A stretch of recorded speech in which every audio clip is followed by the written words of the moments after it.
I'm hungry.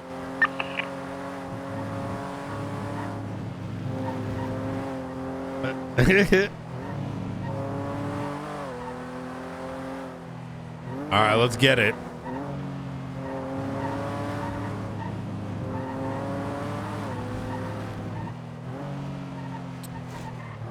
Wait a minute. Okay. And I'm gonna like coffee up. We need to do interrogations. Wait, actually, let me call Ryker. Let me see if he's cooking up those subpoenas. Yo. Hey, I was fucking cooked last night. Did you say you were writing subpoenas or? Yeah, I've got Brandon's up for review right now. Very good. Okay. It's not like ready for command review yet. I might want you to take a look at it because I don't know like the sensitivity of this whole thing and what might need to be redacted or changed on here. No. I think okay. Yeah, I'll review it. Let me actually take a look at it right now. What's the report number? 32963. Anything I'm unsure of, I've just popped it in yellow so you can gloss over it. On Friday, 26th September, Blaine County Sheriff's Office was assisting escorting Darkstone personnel at the Vineyard. On scene was okay. To multiple locations around the city, eventually leading to the Vineyard. Oh, this was a multiple thing? Okay, 'cause I have no idea what happened prior to the shootout. I got you, no worries. I'll like do the corrections and feel free to just kind of take note. You know? Okay, I'll note it down. On scene was identified Nate Karema. Oh, at the Vineyard. BCSO personnel Bjorn had been stationed within one of the convoy vehicles with the primary task of notifying law enforcement in the event of... Wait, hold on.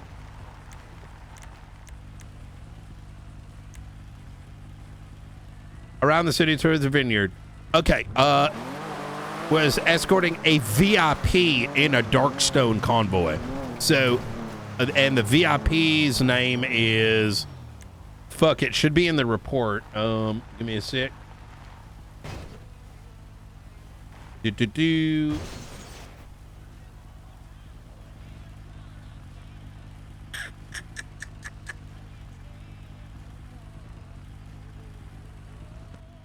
incident 19324. I'm be honest, this report is a little bit lacking as well. So I want to make sure that everybody's statements are in here as well before I fire off this subpoena. Oh, it's going to be Marcus Blackwood. So Marcus Blackwood, okay. Yeah, that's the name. And personnel around the city towards the Vineyard. BCSO Bjorn around the city and towards the Vineyard. BCSO was stationed in one of the vehicles. Okay. On scene. Okay. A 13 Alpha. Upon arrival at the Vineyard, Bjorn was like incapacitated. And you can find out the details from Bjorn, or it might be in the report. But like he was shot down, and as units arrived, there was like sniper fire taking place. Eventually leading to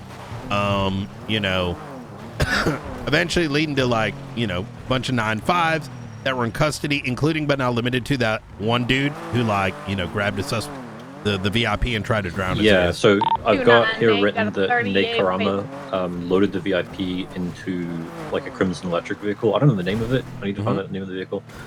Fled on Gratian Highway, where he led pursuing officers into an ambush by the same sniper. Very good. Very good.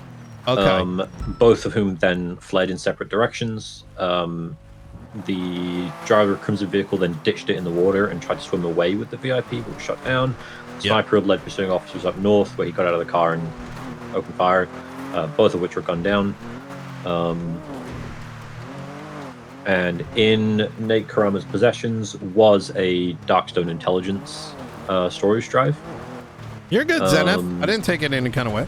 And then all the suspects were on the same radio frequency. I also you got that. Very good. Okay. Yeah. Not only that, this is actually not the first. So I dug through a bunch of previous phone subpoenas. This is not the first time that Brandon Valentino has had a phone subpoena submitted on him for interference with Darkstone/Faceless operations. Yep, so I've that noted is that correct. in here as well, that this is starting to come out as like a pattern of behavior for him. Very good. I have got the phone subpoena on 2 phone numbers. It's the phone number that he has most recently posted in the Lemon list. We've got photos of that. And also the same phone number that was submitted on him on the last subpoena that Opal put through for this, just in case he's swapping SIM cards. Very good. So let's expand on that. Did we check his SIM card? Like in yesterday in the cells? No. Yeah. Okay. I think we should be fine with that. Okay. So here's some more context. This VIP, Marcus Blackwood, was carrying 3 documents on his person. Electronic or physical? Physical documents. I have seen all 3, and when I was with Delta One at the hospital. However, there was another thing. There was a hard drive that contained sensitive information, Darkstone information. Now, note that Mr. Marcus Blackwood was like a financier, and there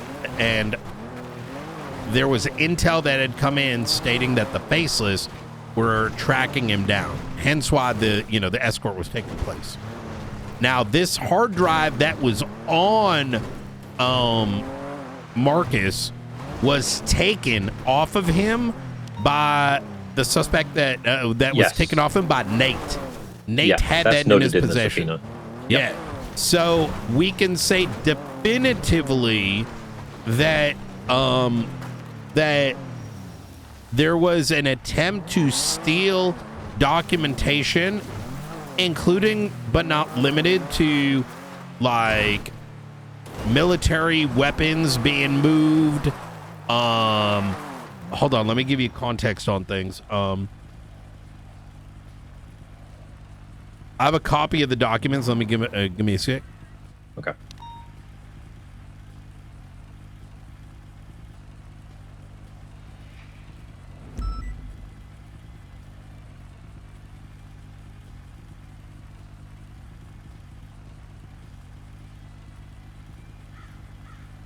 Okay. The documents, including but not limited to, okay, so the first document is about like weapons transportations and deliveries to the police department, right? Okay. The second is about comms jammers. In other words, had they received this, they may be able to like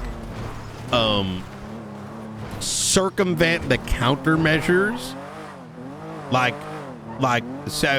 Faceless might be monitoring shit, right? And Darkstone has like countermeasures through signal jammers, and so them having that would allow the Faceless to like further be able to like destabilize our systems.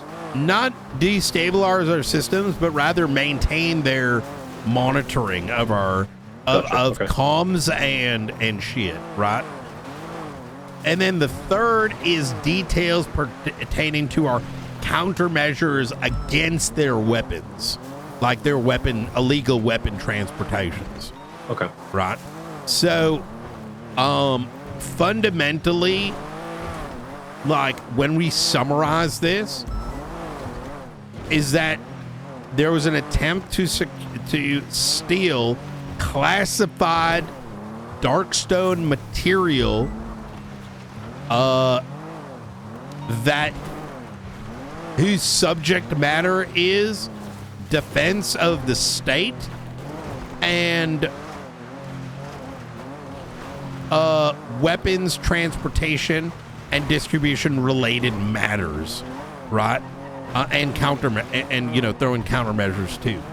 And that given that that all of them are on the same radio, all of these individuals, like, you know, we get them on like conspiracy, right? To be honest, is probably the easiest, most like proper, you know, charge.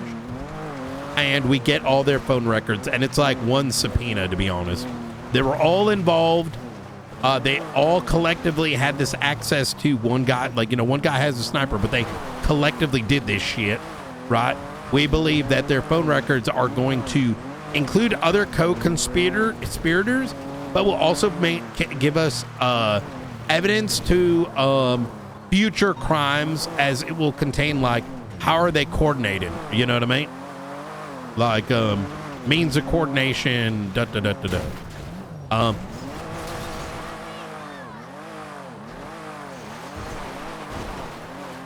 So, I'd say once you give this like another once over, you know, do a little like cleanup spin, I think we should be good. Yep. Cool.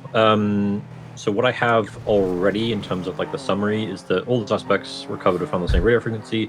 Furthermore, it's not the first time that Brandon Valentino has been identified and arrested interfering with Darkstone operations. Same with William Hunter as well. I actually need to add that in. BCSO finds it probable that this incident was a premeditated attack on Darkstone in an attempt to secure the intelligence on the storage drive and or physical documents, and that Brandon's phone records will hold vital information indicating the scope and depth of the premeditation of the events at the vineyard, identify unknown co-conspirators, and further solidify the cooperation of the suspects identified on scene, as well as uncover any future plans for further attacks. Very good. I'll need to kind of very dress good. up a little bit. That last line is very important because they've been charged, right? And but we're not investigating only what happened today, but what will happen in the future. Yeah, given the fact that this has been an ongoing thing, Brandon and William Hunter and potentially a few others have been... Frederick White, yep. Frederick White, William Hunter, this is a pattern of behavior.